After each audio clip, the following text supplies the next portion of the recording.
Digamos que entre a versão mais antiga, que é a de Marcos,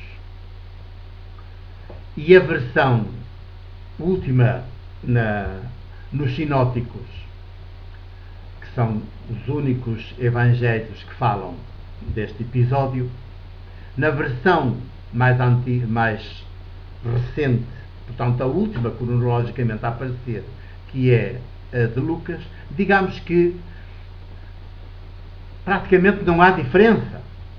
A própria construção, se a pusermos a par uma da outra, veremos que até as expressões são exatamente as mesmas. Naquele pequeno diálogo de perguntas e de respostas. Faz uma diferençazinha mínima no final, na resposta que é posta na boca de Pedro. Em Marcos diz: e Pedro tomou a palavra e disse: tu és o Messias. Ponto final. Ao passo que em Lucas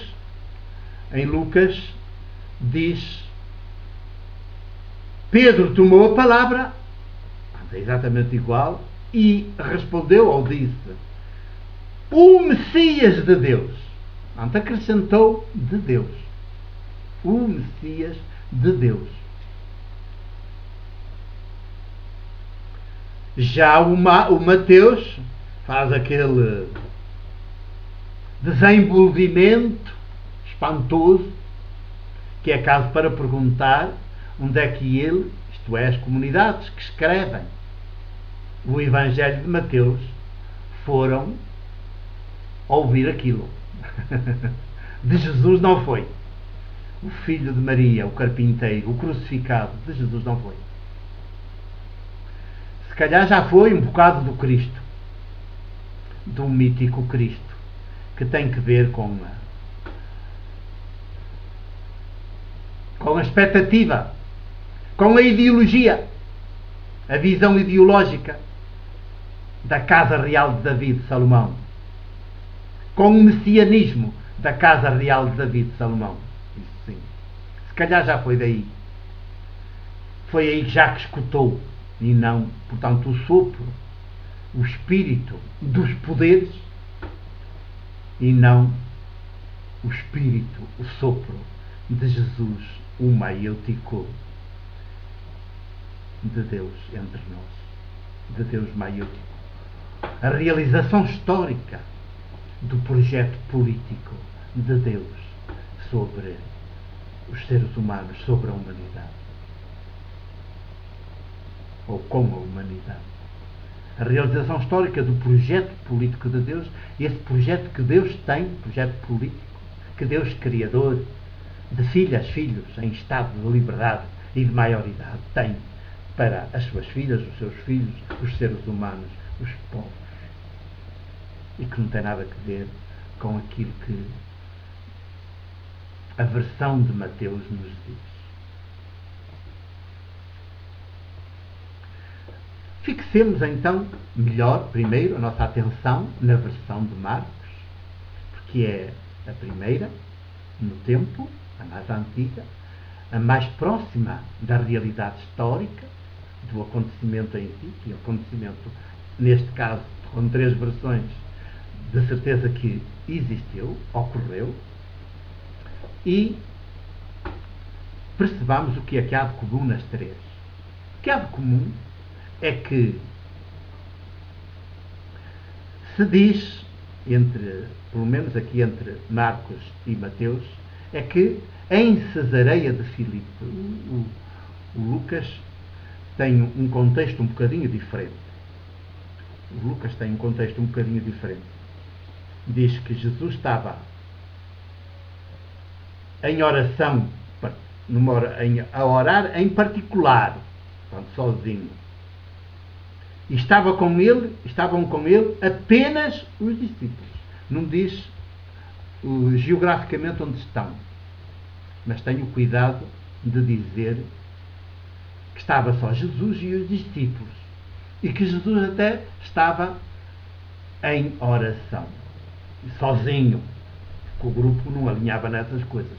O grupo não escutava. Orar para Jesus é estar à escuta, criar condições pessoais para escutar, sintonizar com o espírito, o sopro criador, maiútico, de Deus Criador, do Abá, do Deus Criador, Abá Criador de filhas, filhos, em estado de liberdade e de maioridade, que está, portanto, é uma realidade, um mistério, uma presença que nunca ninguém vê, mas que está nos antípodas do ídolo, de um Deus ídolo, que toda a gente pode ver que está demasiado visível.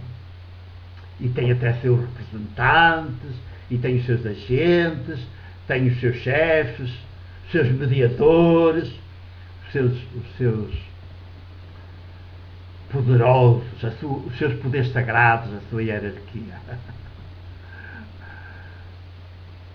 Deus Criador de filhas, filhos, em estado de liberdade e maioridade, só tem as filhas e filhos em estado de liberdade e de maioridade, a crescerem na história, em liberdade, em maioridade, portanto, sem intermediários de nenhuma espécie,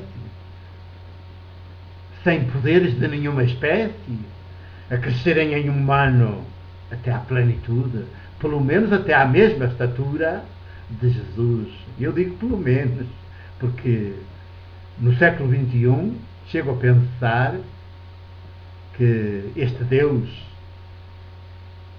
que se revê em Jesus, o crucificado pelo Império, pelo Templo, e como o próprio Jesus no Evangelho de João chega a dizer que nós faremos o que ele faz e até obras ainda maiores que as dele, pelo seu Espírito que partilhou connosco, que partilha connosco constantemente. Então até ainda atrevo-me quase a pensar que poderemos ultrapassar a estatura de Jesus em humano. Por isso, em Jesus já não há necessidade nenhuma de intermediários, porque quem tem intermediários é o que tem, não é quem, é o que. O que tem intermediários é o ídolo, que é uma coisa, que é uma mentira, que é uma coisa inventada, mítica. É que tem intermediários, porque ele não existe, é um morto, não existe, é o nada. Então precisa dos intermediários para se tornar presente, visível, e intervir e aterrorizar. Deus Criador de filhas e filhos em estado de liberdade e de maioridade, ninguém o vê, nem é preciso, porque nos habita, é mais íntimo a nós do que nós próprios, e portanto a sua influência, a influência do seu sopro, do seu espírito, é mais profunda em nós do que a nossa própria respiração, é mais íntima a nós do que a nossa própria respiração. Nós existimos graças a esse sopro. Somos pura graça, pura dádiva. Acontecemos por pura graça. Não somos frutos do nosso pai e da nossa mãe. Eles também intervêm, mas nós não o que somos, este filho, esta filha, esta mulher, este homem, em liberdade, em maioridade, a crescer em humano, em humanidade, até à plenitude, não é gerado pelo pai e pela mãe, é por esse espírito criador, maiútico, de Deus Abá, que nos fez acontecer por pura graça, e cada qual único e irrepetível na história, no útero das nossas mães. É assim. Então vamos debruçar-nos bem sobre estas três versões. Antes já, agora a de Marcos primeiro. Já vimos que Marcos e Mateus situam o acontecimento em Cesareia de Filipe. E já percebemos.